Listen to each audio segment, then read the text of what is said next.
And good morning and welcome, ladies and gentlemen, to the second day of August 2022. 2nd of August is a very special day. It's my wife Usa's birthday, and of course it's been celebrated with GoPio Queensland last night and this morning with the Queensland Treasurer and the Multicultural Minister Leanne Linnard and 120 other people at the Virginia Golf Club this morning when it was the budget breakfast with the Treasurer of Queensland, and it was amazing to see so many people there, and GlobeNet Realty was the sponsor for the event as well, so we got a chance to put up a small presentation there. We'll bring you some glimpses of that tomorrow, but we'd like to let everyone know that what's been happening this morning, and that's why we are bringing this news segment to you at this point in time. So first of all, we will go to after several failed. We will go to the Canberra, look at the Parliament House and see what's being happening there, because as we know that there have been many changes that were predicted or was supposed to take place. So the Parliament is considering lifting the euthanasia ban in ACT and Northern Territory. As we know, in Queensland there was a little bit of uproar, and there was a lot of things that people said about it, a lot of things that people didn't like about it. Of course, there's been petitions which have been signed, but here's that historic moment. After several failed attempts over the years, two federal Labor backbenchers say finally the timing is right to give the territories the right to choose. Now, this bill does not legislate voluntary assisted dying. It is about democratic equality and fairness. For too long, Australians living in the territories have been treated as second-class citizens. For 25 years we have been unable to have that debate, and in that 25 years all other Australian states have passed legislation in this regard. It was a quarter of a century ago that the Northern Territory made global headlines. We have passed a law for the Northern Territory. It will affect a very few people. And Judy Dent's husband, Bob, who was dying of prostate cancer, became the first person to end his life voluntarily under world-first right-to-die laws. He had a laptop computer set up so that Bob could be in control right to the end. But the federal parliament quickly stamped those laws out. Mr Acting Speaker, I present the Euthanasia Laws Bill 1996. The current debate is focused on restoring the territory's decision-making power, which the two Labor members say should give comfort to those with strong beliefs.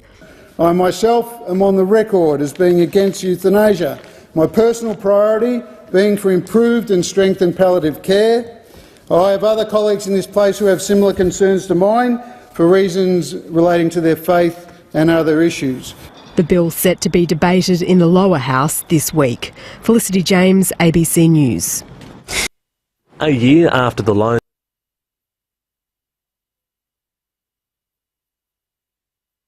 Now for our next news, we will go and look at how we have seen all those combustible claddings, the claddings that have been put on lots of houses, and they're known to be combustible by nature. And what's going to happen there is there's been a lot of talk about that. So 50 million has been set about aside for those combustible cladding removal. Here's that report. A year after the loan scheme was announced, the ACT government has finally provided the details. We do really want to support private owners around this remediation work. We know that it is really difficult. The initial stage of the loan scheme received 74 applications from owners' corporations. 62 of those have been approved, with 4 still being assessed. Owners' corporations will have 10 years to repay the loans once the works are finished at a fixed interest rate of 4.2%, and they'll be eligible for up to $15 million worth of works. Besides the New South Wales and Victoria that are dealing with a particular risk issue, we are the only jurisdiction that has moved to provide any support to private owners. But the opposition says it has come too late. This is a known risk in our community, and they have known about it for at least 5 years, if not more. $50 million has been put aside for the scheme, which will also be available for owners' corporations that have already taken out commercial loans. The cost to us is about $2.5 million, and that came as a big surprise. We only have about 15% of our exterior walls covered in this flammable cladding. If we need to have a look at the scope of the investment that we've provided, that's exactly what we'll do. The Owners Corporation network has welcomed the scheme being finalised, but say owners shouldn't be paying in the first place. If the government certifying processes were working properly, these problems wouldn't exist. They want more detail about what the loans will cover, while there are concerns the list of 90 private buildings rated as dangerous does not reveal the full extent of the problem. Equity Economics in 2019 did a study that indicated that almost 160 homes in the ACT may be affected. Applications for the loans open at the end of August and will be open for 18 months. Peter Lusted, ABC News, Canberra. Once again, GoPure Queensland presents iconic India Day Fair. Celebrating India's Independence Day on 13th August. Come experience India at no cost at Roma Street Parklands. Experience India's culture, music and food. You will be entertained from 10:30 a.m. till 8:30 p.m. by many talented artists. The program will begin with a parade from various community organizations, finishing off with a grand finale laser light show. Showstopper, one and only the Harbhajan Man, all the way from India. Come join GoPure Queensland for a fun-filled family day and experience all that India has to offer. For more information, visit our website www.gopurequeensland.org. See you all there. Station sponsor, GoPure Queensland. Sat Sri ਅਕਾਲ ਜੀ, ਮੈਂ ਹਾਂ ਤੁਹਾਡਾ ਆਪਣਾ Harbhajan Mann. Expert education and visa services ਦੇ ਸੱਦੇ ਤੇ ਇੱਕ ਬਹੁਤ ਹੀ ਖੂਬਸੂਰਤ ਸ਼ੋਅ ਲੈ ਕੇ ਅਸੀਂ ਤੁਹਾਡੇ ਖੂਬਸੂਰਤ ਸ਼ਹਿਰ ਬ੍ਰਿਸਬੇਨ ਵਿਖੇ 13 ਅਗਸਤ ਨੂੰ ਆ ਰਹੇ ਹਾਂ ਜੀ। ਤੁਸੀਂ ਸਭ ਨੇ ਪਰਿਵਾਰਾਂ ਸਮੇਤ ਪਹੁੰਚਣਾ। GoPio ਦੇ ਖਾਸ ਜਿਹੜੇ ਪ੍ਰਬੰਧ ਹੇਠ ਉਹਨਾਂ ਦੀ ਪਿਆਰ ਮੁਹੱਬਤ ਖਲੂਸ ਦਾ ਭਰਿਆ ਸੱਦਾ ਤੇ ਅਸੀਂ ਆਪਣਾ ਪੰਜਾਬੀ ਗੀਤ ਸੰਗੀਤ ਦਾ ਗੁਲਦਸਤਾ ਲੈ ਕੇ ਆ ਰਹੇ ਹਾਂ। ਤੁਸੀਂ ਸਭ ਨੇ ਪਰਿਵਾਰਾਂ ਸਮੇਤ ਤਿਆਰੀ ਰੱਖਣਾ। ਮਿਲਦੇ ਹਾਂ ਜੀ ਆਪਾਂ 13 ਅਗਸਤ ਨੂੰ। Hello everybody, my name is Ashana Chandra and I'd like to invite you to India Day Fair on the 13th of August at Roma Street Parklands. See you all there, bye!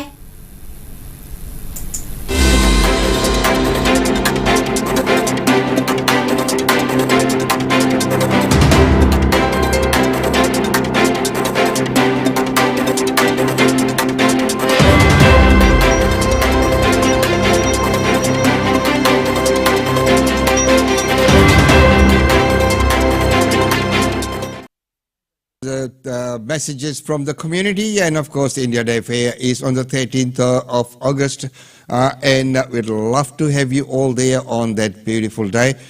As per there was ads and requests. Well, ladies and gentlemen, right now let's get on to the other news for today, and of course looking at what's happening around the country. Let's go to South Australia first.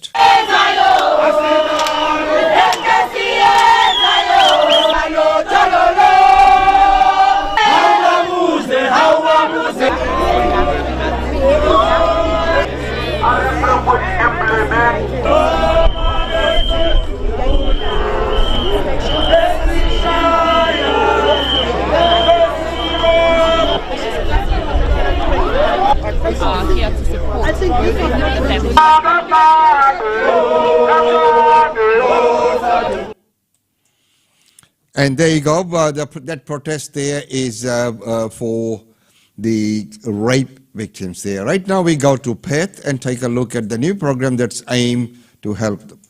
When Anthea Corbett was homeless, cancer on her foot created more unexpected challenges. It was hard. You know, at the same time, when you're homeless, you just want to stay alive. So basically, you got to protect yourself and you got to be careful because some people are rough. The stress of not having a home added to the trauma associated with losing part of her leg. I didn't want to tell anybody. I just wanted to keep this to myself. In Ms. Corbett's case, a chance conversation with someone from a Christian group changed everything. She has a unit of her own to call home. Now there's a project specifically focused on helping the homeless once they're discharged from hospital. And I've never actually found somebody who says they enjoy living on the streets. A lot of them are frustrated with the system. Stay Witches is a place where homeless people can recover after a hospital stay, get connected with support services and hopefully secure housing. To kind of find all the missing pieces of the puzzle, so we work out, have you been working with a caseworker already? Is there something in motion that we can just support rather than restart? When people without a home leave hospital, they often end up back on the streets. They can get unwell all over again and end up back in hospital. It's a cycle that's hard to break. We've had people return to work, we've had a high rate of success stories, so we do receive very positive feedback from people staying here. For Anthea Corbett, life is now about staying off the streets and keeping connected with her family and her art. This is my chance to do what was instilled in me as a child, and I'm still alive, and I can still make something of myself. The Homeless Healthcare Pilot Project, which is currently being assessed, is funded by WA Health for 2 years. David Webber, ABC News. It's one of the good projects that really needs funders. And right now, let's go to this report where protesters have been ordered to leave. Works begin on the Bunbury Outer Ring. Residents of the semi-rural community of Jallurup are furious at a bypass highway being built through their backyard. Plans to build the road through bushland have been in place for more than 40 years. Now the bulldozers have arrived and the community is fighting back. Mr. Albanese, please stop this. It's so wrong. You shouldn't be doing this to 100-year-old trees. We're never going to get them back. Please stop it. In a second day of protests, at least 2 people were issued move-on notices for blocking machinery. It follows a weekend rally attended by former Greens leader Bob Brown. This is an absolute, utter disgrace if it goes ahead for the whole country. This is so important. There's alternatives. There's open, cleared areas where the proposed road can go, but there's no alternative to this woodland for these rare creatures that live in it. The Environmental Protection Authority conceded there could be a significant impact on a number of local species, but say those impacts can be managed. Main Roads did consider a different route that would have taken the highway around the back of this community, but according to their analysis, that option would have a greater impact on the environment. Residents have vowed to keep fighting as the excavators move in, hopeful for an outcome similar to the Row 8 highway in Perth. For you to build an unnecessary road. The McGowan government cancelled that contract after coming to power in 2017. Land clearing left a scar through the bush, and locals here hope the Bunbury bypass won't leave the same wounds. Ellie Honeybone, ABC News, Bunbury. And of course, there's always that question of how do we progress a nation, how do we reach out to the rural communities, how do we provide good infrastructure in terms of roads and accessibility, but how do we protect the environment as well? As we've seen those sentiments there from the people who just want to stop that road going through there, well, to a degree they have managed to do that for a while.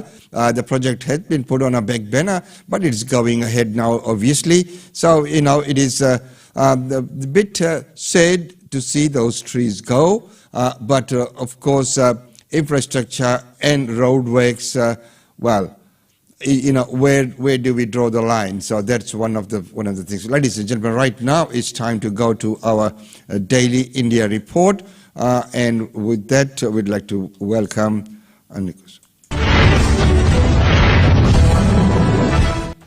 Welcome to the Daily India Report that brings you reports, interviews, features and more on India and the Indian diaspora.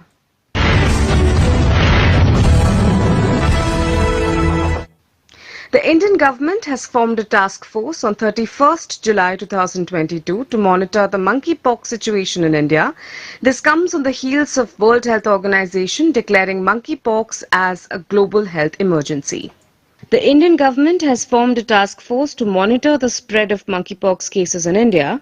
Dr. V.K. Paul from Niti Aayog will head the task force that will include others, notably the Secretary of Union Health Ministry.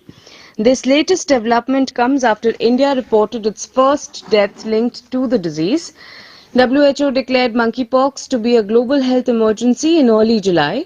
Although authorities have assured us that this variant is not as virulent and is not a matter of panic, the Health Ministry has said that the particular variant they have seen so far of monkeypox is not as highly virulent or contagious as COVID-19, but it does spread. Comparatively, the mortality rate of the variant is also low.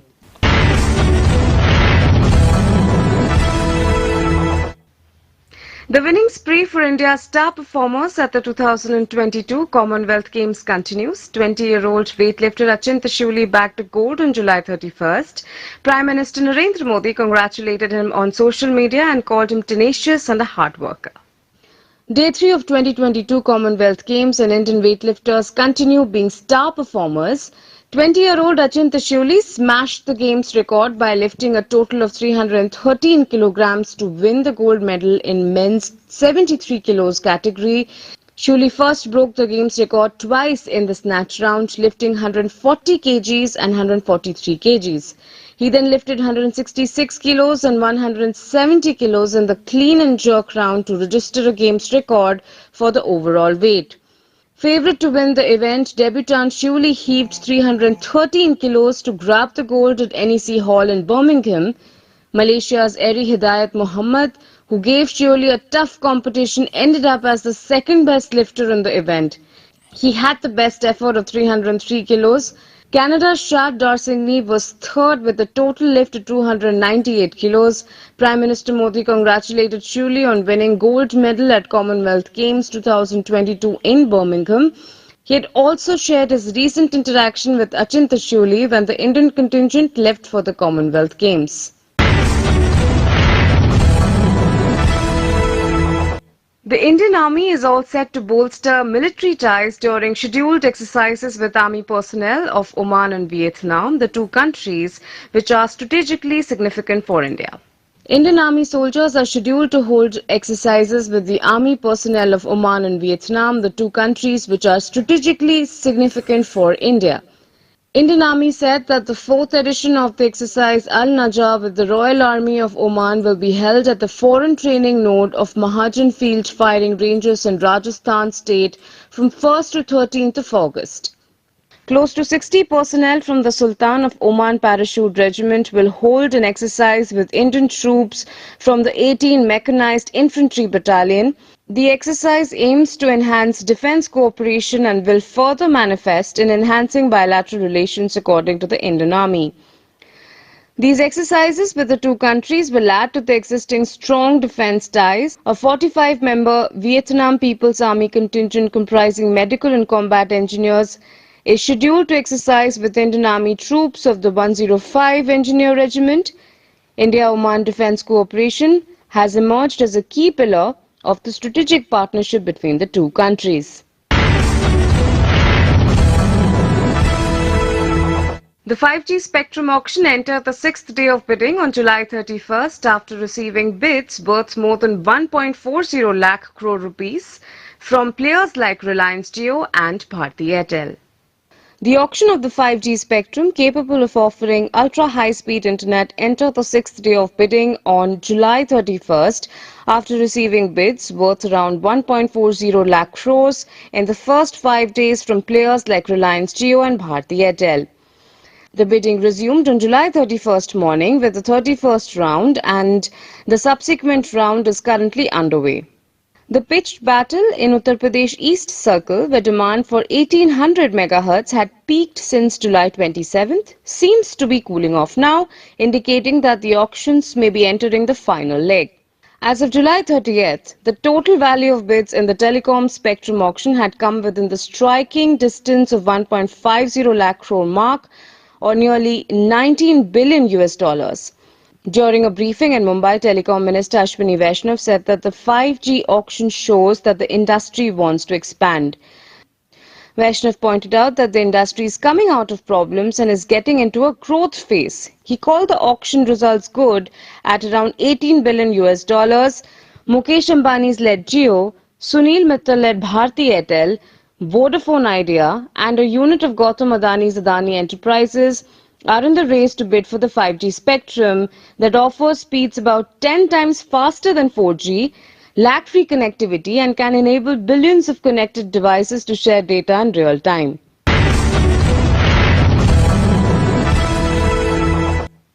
In a bid to unlock India's trade potential with the Central Asian region, Indian Minister of Ports, Shipping and Waterways Sarbananda Sonowal inaugurated the Chabahar Day Conference in Mumbai City on July 31st.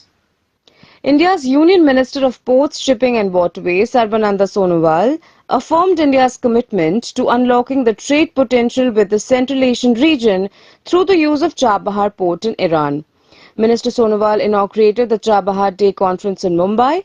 Chabahar is located in southeastern Iran at the mouth of the Gulf of Oman and is blessed with an ideal strategic location connecting the Indian subcontinent with both Afghanistan as well as Central Asian countries like Kyrgyzstan and Uzbekistan. Sonowal urged all the representatives and stakeholders to come forward in suggestions to reduce the transportation time and cost to ensure a cheaper, shorter, faster and more reliable route from India to Iran and Central Asia. The Chabahar port is a key pillar of India's India-Pacific vision to connect Eurasia with the Indian Ocean region. Minister Sonowal further interacted with the high-level diplomatic delegation from Central Asian countries in Mumbai.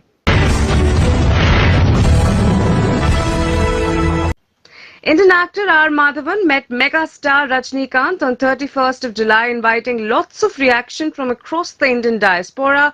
He met along with Indian scientist Nambi Narayanan. Narayanan is the subject of Madhavan's latest movie called Rocketry: The Nambi Effect. Indian actor R. Madhavan is basking in the success of his recently released movie Rocketry: The Nambi Effect. The film has made big news with Madhavan meeting Indian megastar Rajnikant. The veteran actor felicitated Madhavan and Nambi Narayanan at Rajni's house. Sharing a few glimpses of their meet on his Instagram handle, Madhavan wrote, quote, "When you get the blessings from a one-man industry and the very legend himself in the presence of another legend, it's a moment etched for eternity," end quote. In one of the videos online, the Rehna Hai Tere Dil Mein actor can be seen seeking Rajnikant's blessings. Soon after R. Madhavan shared the post, his fans flooded the comment section.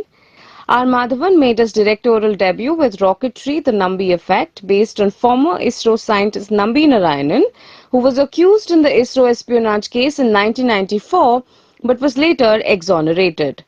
The movie also stars Simran and Rajat Kapoor in pivotal roles. The movie has cameo roles by Shah Rukh Khan and Surya. The Hindi version of the film is currently streaming on the OTT platform Voot.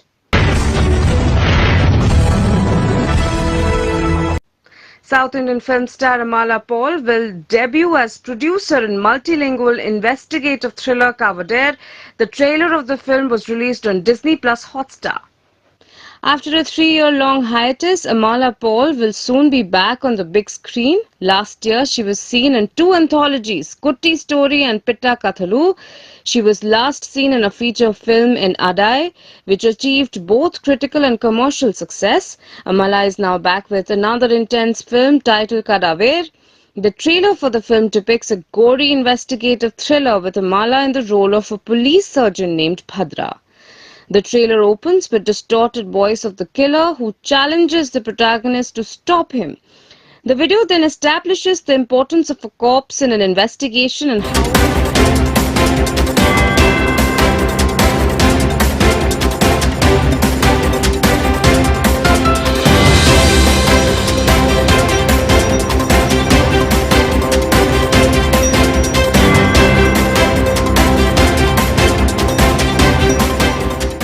So, ladies and gentlemen, that's about all we have for the Daily India Report today, but we also have a message from our sponsors.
Once again, Gopio Queensland presents iconic India Day Fair. Celebrating India's Independence Day on 13th August. Come experience India at no cost at Roma Street Parklands. Experience India's culture, music and food. You will be entertained from 10:30 a.m. till 8:30 p.m. by many talented artists. The program will begin with a parade from various community organizations. Finishing off with a grand finale laser light show. Showstopper, one and only the Harbhajan Man, all the way from India. Come join Gopio Queensland for a fun-filled family day and experience all that India has to offer. For more information, visit our website www.gopioqueensland.org. See you all there. Station sponsor, Gopio Queensland. Sat Sri ਅਕਾਲ ਜੀ, ਮੈਂ ਹਾਂ ਤੁਹਾਡਾ ਆਪਣਾ Harbhajan Mann. Expert education and visa services ਦੇ ਸੱਦੇ ਤੇ ਇੱਕ ਬਹੁਤ ਹੀ ਖੂਬਸੂਰਤ ਸ਼ੋਅ ਲੈ ਕੇ ਅਸੀਂ ਤੁਹਾਡੇ ਖੂਬਸੂਰਤ ਸ਼ਹਿਰ ਬ੍ਰਿਸਬੇਨ ਵਿਖੇ 13 ਅਗਸਤ ਨੂੰ ਆ ਰਹੇ ਹਾਂ ਜੀ। ਤੁਸੀਂ ਸਭ ਨੇ ਪਰਿਵਾਰਾਂ ਸਮੇਤ ਪਹੁੰਚਣਾ। ਗੋਪੀਓ ਦੇ ਖਾਸ ਜਿਹੜੇ ਪ੍ਰਬੰਧ ਹੇਠ ਉਹਨਾਂ ਦੀ ਪਿਆਰ ਮੁਹੱਬਤ ਖਲੂਸ ਦਾ ਇਹ ਭਰਿਆ ਸੱਦਾ ਤੇ ਅਸੀਂ ਆਪਣਾ ਪੰਜਾਬੀ ਗੀਤ ਸੰਗੀਤ ਦਾ ਗੁਲਦਸਤਾ ਲੈ ਕੇ ਆ ਰਹੇ ਹਾਂ। ਤੁਸੀਂ ਸਭ ਨੇ ਪਰਿਵਾਰਾਂ ਸਮੇਤ ਤਿਆਰੀ ਰੱਖਣਾ। ਮਿਲਦੇ ਹਾਂ ਜੀ ਆਪਾਂ 13 ਅਗਸਤ ਨੂੰ। Hello everybody, my name is Ashana Chandra and I'd like to invite you to India Day Fair on the 13th of August at Roma Street Parklands. See you all there, bye!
And ladies and gentlemen, once again, thank you so much for your company today on the second day. As I mentioned, today is a very special day, being the birthday of Usha Chandra.